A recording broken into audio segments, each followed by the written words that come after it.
Guys, welcome back to part 2 of Building with the lovely Taylor Belshaw.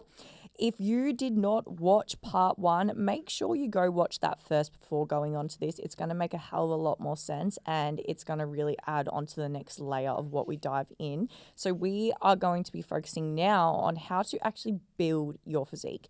We recently spoke about why your growth phase may not be working and the mistakes that you might be making if you are chasing growth. This is going to be ensure that you're doing the things within what we just spoke about that's going to really move that needle. Taylor, if we were to look at what an effective growth phase looks like, especially when we're looking more around the training realm of things, let's even go with your own experience. What have you done to really move the needle this most recent growth phase going into your next show? Yeah. So coming out of my last show, I wanted to kind of look at what could I do better, as we spoke about in the last episode. So I was like, if I was to look at my training, everything I'm doing, and I wanted to grow the most I possibly can in this year, what would I change? And for me, I was like, the only thing I could pinpoint that could have been holding me back at that time was my mind sometimes gets in the way. And I think it's a very common thing in people's growth phases. And what I mean by that is, when you go into the gym and you might be having a low energy day, you might feel like shit. And people let it warp their perception. Yeah. And you might just, I don't know, slack off a little bit. And although my 80% might still be someone's 100%, I'm not okay with the chance that my mind is getting in the way without me knowing. So I was like, how can I eliminate my mind from sabotaging my growth? And I was like, well, if I have someone there training me, I can't bitch out ever. Love it. So I have 3 leg sessions a week, and no, one of my leg sessions is not accessories. I have compounds in every fucking leg day. So if you know, you know. And I decided to start training with my friend Destiny, who... We love Destiny. She's been on here, guys. If you haven't listened to the ep, do it. Yep. So she's an IFBB wellness competitor, and we decided to team up and get her to PT me for my leg days. So she put me through one of my leg days. Then I got Ethan to push me through my other leg day. And then I got Mitch to push me through my other leg day. So for a total of, I think, like 6 to 7 months, I didn't do a leg day alone. And I have grown the most that I ever have in that time. And I truly believe it's because someone else can really see the potential in you and what you've got for that day. And yes, you might only have 80%, but you want to give 80% that day because that's your 100%. So for me, hiring people essentially to train me through those grueling leg days made sure that I couldn't bitch out.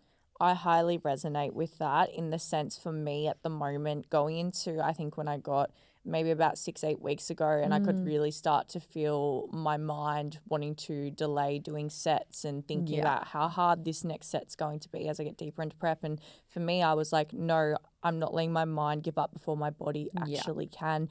And I was the same. I messaged my friend Maddie, who's also one of my prep clients, and can you start doing legs with me? I need you there. I need you to not let me stop. Just like I need you to make sure you're holding me on. And I can say already from experience, not even in a growth phase, but the difference of having someone in your corner and having a good training partner, not someone to have a yak with, but someone that's going to make sure that rep wasn't slow enough. You're going again because your mind, it will try and give up on you. And it's good that you could actually pinpoint that. What is my weakness here? What could be the thing that's holding me back? So definitely ensuring that, your training, where are you lacking with your training? And if that means having someone in your corner, if you have the opportunity to, or hiring a coach in person, it's definitely going to be in your best bet, 100%.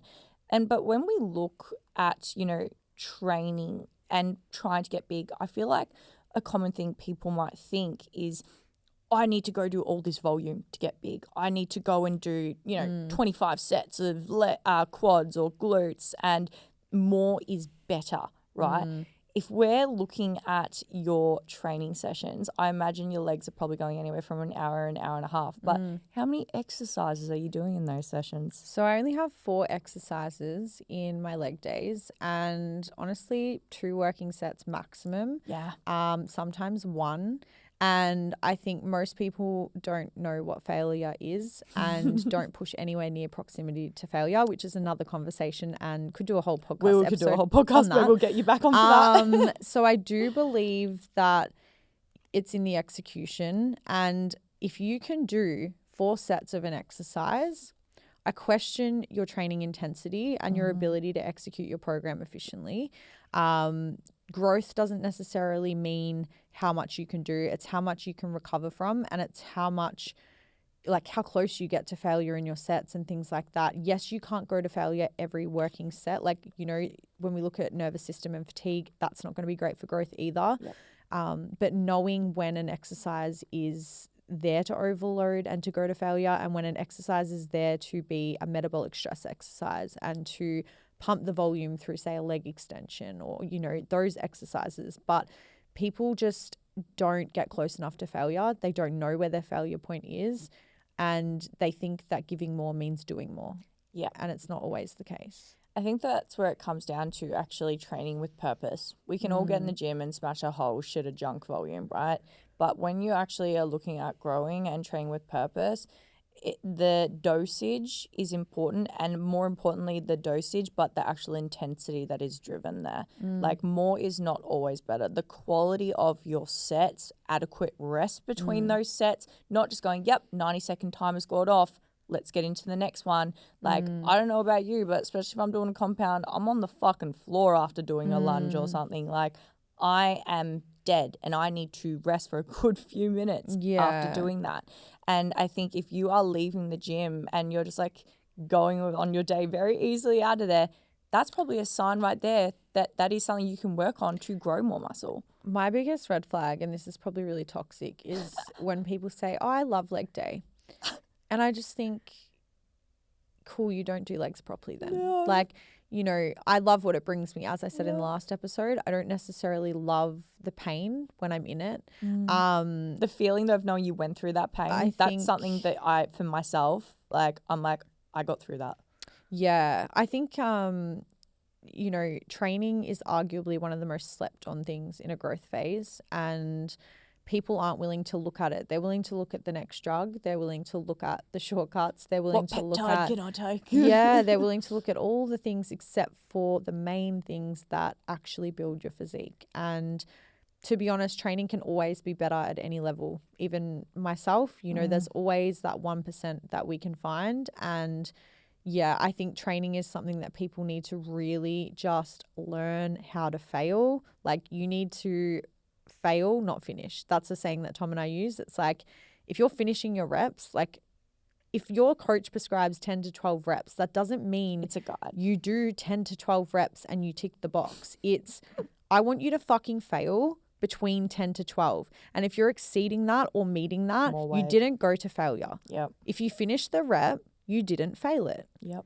So I don't really, and Destiny and I laugh about this all the time. It's like, you don't try to fail, like, you know, if you failed. Yeah. Like, you're not racking that shit back up. There's no in between. Like, you either failed or you finished. Yeah. Yeah. I think that's the biggest thing right there. And you know what? If you're a bodybuilder and you've maybe have an online coach, but you've never actually had a personal trainer train you in person, that is invaluable. Taylor and myself, we've been PT'd over the years. I've had numerous face-to-face coaches over my 8 years of training. And, you know, one of my bigger off seasons that I did, the one where I had a 2-year off season, I had a face-to-face coach once a week. I actually traveled to the city an hour for it because it was so important to me. Then honestly, doing that whole year of face-to-face PT, that's what actually really taught me to train with intensity. I thought I was training with intensity then. Before that, no. Like, doing that week in, week out, being pushed to my fucking limits, that set the tone for the remainder of my bodybuilding career for me and made me realize how much I was holding on the table. And, you know, I could only imagine if I didn't do that, maybe how I would be training nowadays. It is truly unlocks something within you. And if you are questioning yourself, shit, do I train hard? You're probably not training hard enough. Yeah. And this is something you can absolutely tap into. And I highly recommend, if bodybuilding is a value to you, that is money well spent on your goal 2 stage. When we're looking at nutrition for a growth phase, we kind of tapped on the last episode where people may just not take their growth phase seriously and maybe they'll go out and have too many social meals and just take the piss a little bit. But I think there's a big misconception for a lot of girls thinking they need to get fat, right? Yeah. And body fat, as we spoke about in a growth phase, it is necessary. You are not going to get jacked, especially not bodybuilding jacked, if you're not putting on some fat. But there also is a level, and this is to ensure that we're also not allowing ourselves to get complacent and going, well, I have to get fat, let's just fucking send it, right? Because this is actually going to make things a little bit harder for you when you do actually need to go into prep. What are some strategies or maybe some key signs that you would say to someone, you're probably taking the piss and you're getting a bit fat? Yep. I think this is such a hard one because I am such a creature of habit, and I think most people in bodybuilding are. I don't drink. I don't, do those things anymore. I definitely used to. I feel like I've drank enough for everyone listening to the podcast times 3 when I was younger. So definitely speaking from experience, have been there. But it is hard to comment on considering I am so structured because I think I don't get a lot of enjoyment out of eating fast food and things like that. But look, I think the question that you have to ask yourself is, are you confident and happy in the physique in your off season? Because I think when you start feeling that insecurity, it's also a little bit of a red flag to yourself to be like, am I doing everything that I can to make sure that I'm not taking it too far the other way?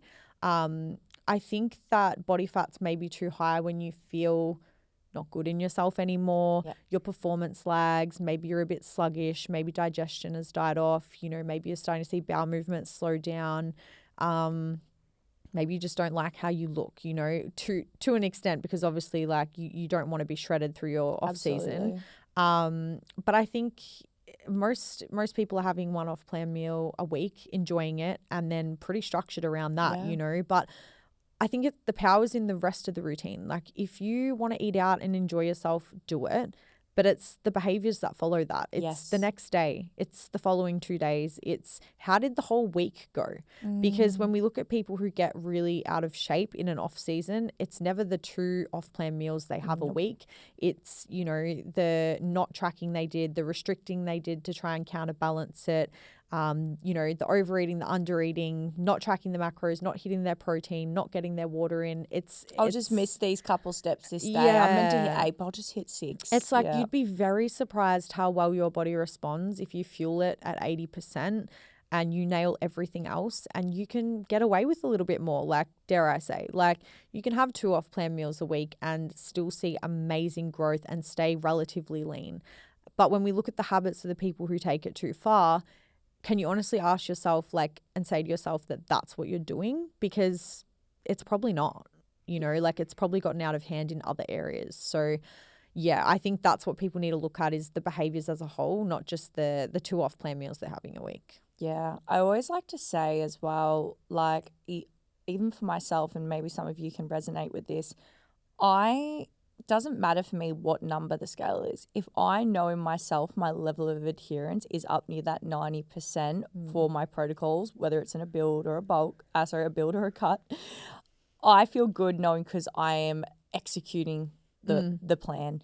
It's if I ever have moments where, and there definitely have been, where maybe my nutrition hasn't been great. It's the festive season. There's been a lot of social meals. Maybe I had some alcohol there. It's not even that my physique looks sloppy. It's like I feel sloppy within myself because I know that I haven't executed the things the best I am. Maybe my recovery is a bit shit because I haven't been getting good sleep. I'm starting to look a bit more watery from all these high sodium processed foods, from all the eating out. It's the behaviors that allow you to feel good in your off season. I think a lot of people get concerned, oh my God, this number on the scale. But I can almost guarantee that regardless, being in a surplus and putting on fat, if you're drinking your water, you're getting your sleep, you're getting enough of your macros and micronutrients in, you're training the house down. And that's the thing, if you're training hard as well, that's also going to help you stay well kept. If you're training like a pussy with all this extra food, you're going to get fat. The food actually needs to be utilized, right? Yeah. I think that's a big thing too. People put themselves in a build phase, but but they haven't even learned how to train hard yet. Yeah. So maybe even just starting at maintenance and learning how to train fucking hard, that your body's actually going to use that food. But also to people grow. like are so scared of doing, as we spoke on a little bit, so scared of doing cardio in their off season. And it's like, Big advocate for cardio in the off season. I've always done cardio through my off seasons, and I think it's such a good tool. Like, yes, you don't want to overdo it, like anything in Dosage. too much. Yeah. But like, have a little bit of cardio in there. If it makes you a little bit more insulin sensitive and you can get more food in and feel good and stay looking quite and good. just stay fitter as well. Yeah. Like when you're doing your big lifts and your compounds and stuff, you don't want to feel out of fucking breath on the 6th rep, right? The more fitter you are, the better everything else is going to function and work as well. And even from like a mental perspective, I mentally feel good knowing that I'm still doing a bit of cardio on the off season too. Yeah. Like overall, and that's the same goes for your steps and your activity, right? Think about it too. We don't want to just pull steps back and not even worry about them, especially when you're having to get all this food in. What about your digestion, right? What about like actually getting daily movement for your body? I think these are the things as well where if you're neglecting these, you're probably going to get fat. It doesn't just drop and all this goes in the bin because you're not in prep anymore. Yeah, it's people dropping the habits that built them as well. Like I think, yes, we want to bring the extremes down, but that doesn't mean it's people that enter a prep in an all or nothing mindset still. Yep. You might think you're not, but if you come out of a prep and it destroys your ability to be adherent to your protocols still, I think that you're someone who associates your success with being 100%. So just because you're lowering your output, it doesn't mean that you don't hit that output. Like you still have to do the things that got you there. And that's where I see a lot of athletes go wrong is slacking on steps, slacking on cardio, slacking, but I'm not in prep. I'm gonna lock in when I get in prep, or I'm gonna be adherent. Like you should already have those things nailed before you enter a competitive season. And if you don't, you are going to be the person that struggles post-prep. You are going to be the person that has issues with food post-prep. Like they're the things that need to be okay. And I think a lot of coaches talk about it, but athletes don't truly understand it until they go through it. It's like if you have food noise or you have issues with your eating or things aren't already in a great spot, prep is really going to highlight that, amplify and it's going to really test you and bring out a side of you post-prep that's going to be, you hear people struggling post-prep. It's a tough time as it is even for myself who is quite mentally strong. I don't have binge issues. I didn't binge post-prep. I didn't have any of that. However, I still found it a difficult phase to get through. So if you're someone who's not quite there yet with food and with your training, really nail those things first to make sure that you're successful through your growth phase, because otherwise those things that you're slacking on will show on stage. Yeah, like almost utilize the time in the growth phase to set the foundations. And like Tay said, everyone's always worried about, I've got this much longer left to prep, but like I've got this much long to make the most of my growth phase. Yeah. Like set the foundations there that when you transition into prep, that's just simply what it is. It's a transition. It's not a life overhaul. It's a little less food with a bit more movement. The habits, the structure, it all stays the same.